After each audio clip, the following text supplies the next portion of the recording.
फैसला इंतहाई अहम। पाकिस्तान तहरीक इंसाफ को इलेक्शंस 2024 के लिए बल्ले का इंतखाबी निशान नहीं मिलेगा, बल्ले का निशान उनसे छीन लिया गया है। जिस तरह हम इसके पस मंजर के ऊपर बात कर रहे थे ज़ोहेब, तो जब डिस्क्रिपेंसीज सामने आई इलेक्शन कमीशन के ही फैसले में ये कहा गया 20 दिन का वक्त दिया गया पाकिस्तान तहरीक इंसाफ को कि वो 20 दिन के अंदर अंदर अपने पार्टी के अंदर इंतखाबात करवाएं, तो पाकिस्तान तहरीक इंसाफ ने उसकी कंप्लायंस करते हुए, उसके ऊपर अमल दरामद करते हुए अपने पार्टी के अंदर जब इलेक्शंस करवाए तो उसके ऊपर एतराजात उठे। जो चेयरमैन तहरीक इंसाफ गौहर खान थे वो बिला मुकाबला मुंतखब हुए, इसको चैलेंज किया गया। फिर जिस तरह से जो पार्टी चीफ इलेक्शन कमिश्नर है उनको लगाया गया, जो आइन है पाकिस्तान तहरीक इंसाफ का उसके मुताबिक 6 हफ्ते का वक्त देना होता है, उसको फॉलो नहीं, चीफ इलेक्शन कमिश्नर तो उस पर अली जफर ने भी कहा कि हमारे पास वक्त नहीं था, 20 दिन हमें दिए गए थे, तो इस मामले पर यानी चीफ इलेक्शन कमिश्नर की तैनाती के मामले पर हमें वक्त नहीं मिला।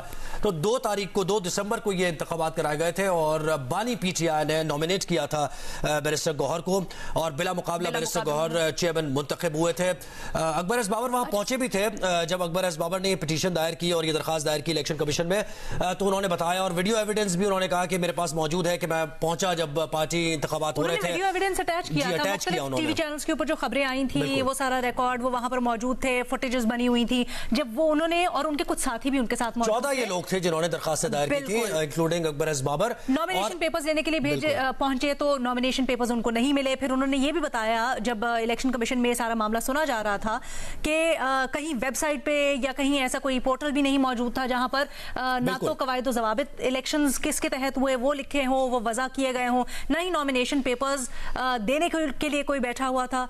इसी खबर के ऊपर तज्जिया तबसरा और आगे क्या मुमकिनात हो सकते हैं जानते हैं, हमें साबिक चीफ इलेक्शन कमिश्नर कुंवर दिलशाद साहब ज्वाइन कर रहे हैं। बिल्कुल, साबिक सेक्रेटरी इलेक्शन कमीशन कुंवर दिलशाद साहब ने हमें ज्वाइन किया, बहुत शुक्रिया आपने हमें वक्त दिया। ये कहिएगा यहाँ से अब आगे पाकिस्तान तहरीक इंसाफ किस तरीके से इंतखाब में कोई नया निशान दिया जाएगा या आज़ाद उम्मीदवार की हैसियत से लड़ेगी, बताइए जरा। नहीं, ज़ाहिर है कि इलेक्शन कमीशन पाकिस्तान के उनका इंटर पार्टी इलेक्शन जो हुआ था उसको जैसे कि आपकी खबरों से मालूम हो रहा है उन्होंने मुस्तरद कर दिया। तो अब ये पार्टी के जितने भी उम्मीदवार हैं वो आज़ाद उम्मीदवार की हैसियत से इलेक्शन लड़ सकेंगे, बतौर पार्टी का जो सिंबल है वो इस्तेमाल नहीं कर सकेंगे। तो ज़ाहिर है कि इलेक्शन कमीशन पाकिस्तान का फैसले आने के बाद इनको जो इंटर पार्टी इलेक्शन को नामंजूर कर दिया, तो अब आज़ाद उम्मीदवार की हैसियत से इंतखाब लड़ सकेंगे, ये पार्टी सिंबल को नहीं मिलेगा। अच्छा कुंवर दिलशाद साहब, क्या हाई कोर्ट या फिर सुप्रीम कोर्ट में चैलेंज करने का फोरम मौजूद है, वो ऑप्शन मौजूद है पाकिस्तान तहरीक इंसाफ के पास? हाँ, उसमें जो सेक्शन 215 है जिसके तहत ये इलेक्शन कमीशन फैसला किया है उसके खिलाफ appeal supreme court of Pakistan में जाने की उसमें लिखा हुआ है कि आप सुप्रीम कोर्ट ऑफ पाकिस्तान में अपील कर सकते हैं। अच्छा, ये बताइएगा कि अब आज़ाद उम्मीदवार की हैसियत से इंतखाबात लड़ेगी पार्टी, लेकिन ये री इलेक्शन से मुताल्लिक भी बात हुई थी समात में कि दोबारा मौका दे दिया जाए, लेकिन वाज़े तौर पर इलेक्शन कमीशन ने कहा था कि ऐसा कोई कानून नहीं है, बार बार हम इंतखाबात का नहीं कह सकते। वो बिल्कुल जो हमारा इलेक्शन एक्ट है सेक्शन 209 और 207 और 208 उसमें बार बार इलेक्शन करवाने की जो है गुंजाइश नहीं है। ये जो उन्होंने इलेक्शन के पाकिस्तान ने इनका फैसला कहा था कि उन्होंने 22 जून 2022 को जो इंतखाबात करवाए थे उसको इलेक्शन कमीशन ने उसको नामंजूर कर दिया। अब वो दोबारा जो इंतखाबात उनके हुए हैं वो भी नामंजूर कर दिए, इसका मतलब तीसरी मरतबा चौथी मरतबा कहने की गुंजाइश नहीं है। अब ये पार्टी जो है आज़ाद उम्मीदवार की हैसियत इंतखाब लड़े या इलेक्शन कमीशन पाकिस्तान के फैसले के खिलाफ सुप्रीम कोर्ट में अपील कर सकते हैं। तो इसमें अपील का राइट तो है, लेकिन इलेक्शन सर पर खड़े हैं, अब इस दौरान अपील भी होगी क्योंकि सुप्रीम कोर्ट के फैसले भी है कि कोई इल्तिवा से मुतालिक अगर कोई इलेक्शन की कोई बात होगी तो उसको एंटरटेन उस तरीके से नहीं किया जाएगा। क्या समझते हैं आप? अभी सिंबल देने की तारीख बहुत लंबी है, 10 जनवरी तक तो जो है वो सिंबल दिए जाएंगे, तो सुप्रीम कोर्ट ऑफ पाकिस्तान तो उसका फैसला जो है 4 दिनों में कर देगी।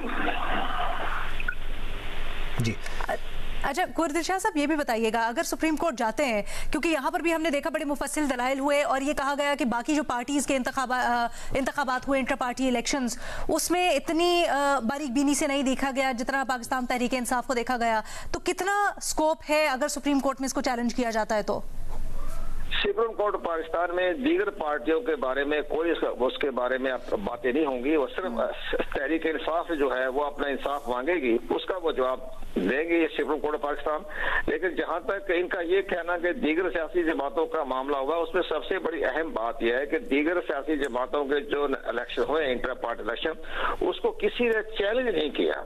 और तहरीक इंसाफ के जितने भी इलेक्शन होते रहे हैं उनमें चैलेंज होता रहा। अब अगर वो चैलेंज ना करते तो इलेक्शन कमीशन पाकिस्तान आज खुद नोटिस लेने का मिजाज नहीं है। ये इलेक्शन कमीशन को इसलिए उसको हेयरिंग करनी पड़ी या इस इन्वेस्टिगेशन करनी पड़ी कि चैलेंज कर दिया गया था। जी।